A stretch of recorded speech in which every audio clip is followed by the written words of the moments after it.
Welcome to a continuation of abandonment topic. We are discussing childhood abandonment. So, childhood abandonment happens when there is death of parents. So long as it happens at whatever stage of the child, whether they are at pregnancy or, not at pregnancy. At pregnancy, the child may not live well. In the case that the child lives, still that would be childhood abandonment. Or any other time before they exit the minor stage of 18 years. There's also parents who are not attuned to the child's emotions, shaming the child's emotions, making the child feel horrible for expressing emotions. That child will go through abandonment. When a parent used harsh methods of punishment, and we all know those ones, whether it was, physical battering, or it was shouting, or it was shaming, or it was threatening, all these can be causes of childhood abandonment. The other cause of childhood abandonment would be when parents had their own unresolved abandonment trauma. There's something called intergenerational traumas, when trauma is passed from one generation to the other. The most families that were raised in ways that they were abandoned, either emotionally or physically, and they have not resolved those ones, they tend to parent using the same methods that were used on them, and therefore they pass the same abandonment traumas to their own children without intention. The other issue that may cause childhood abandonment is through separation or divorce of the parents, especially when measures are not taken to provide safety for the child to heal, for the children to heal. Then the separation of the parents leaves the children with abandonment because one of the parents exits the home. Another reason that causes childhood trauma is when there's prolonged emotional disturbance within the family. Whether this emotional disturbance is by the caretakers, by the people who are hired to take care of the children, whether it is through parents because they are constantly in conflict, whether it is because in-laws interfere with this setup of the family, whether it's because the child is being raised in a home where there is war, it's a war-prone zone. So whatever form of emotional disturbance will cause the child to experience abandonment, because adults get busy fixing whatever that needs to be fixed, and that way they forget the children involved. Childhood abandonment also happens when there is discrimination or favoritism from the parent or the extended family, from the adults available, and some children are favored while others are discriminated upon. That causes childhood abandonment because the child who has been abandoned constantly feels that they have no sense of belonging.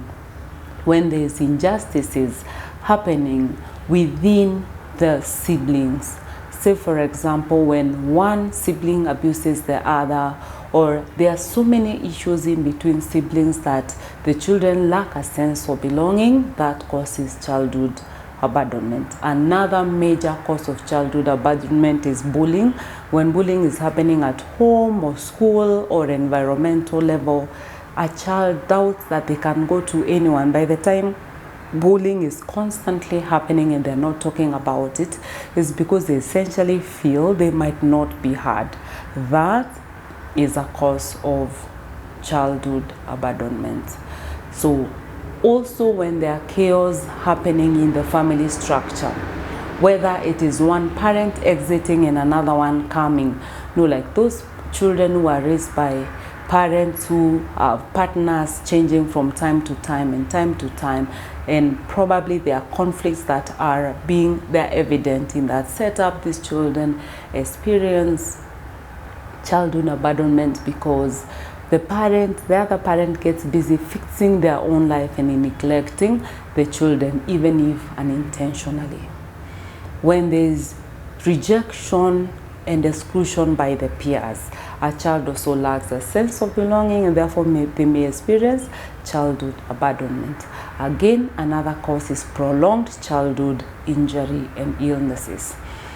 You know, like when a child has to be in and out of hospital, or they struggled in such a way that they felt very different from the other children, even children who have some form of disability, and so they are treated differently, or they experience different things from other children, they may end up having issues with childhood abandonment.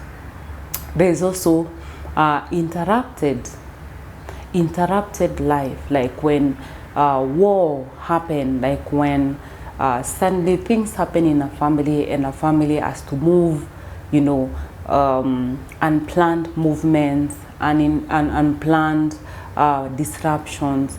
These ones also cause childhood abandonment, because children do not get to understand what just happened all of a sudden, that there was disruption of a normal life. Unsupported adolescence challenges. When children are going through adolescence, they go through so much, and at this point they need a lot of support from their parents or from the adults in their life.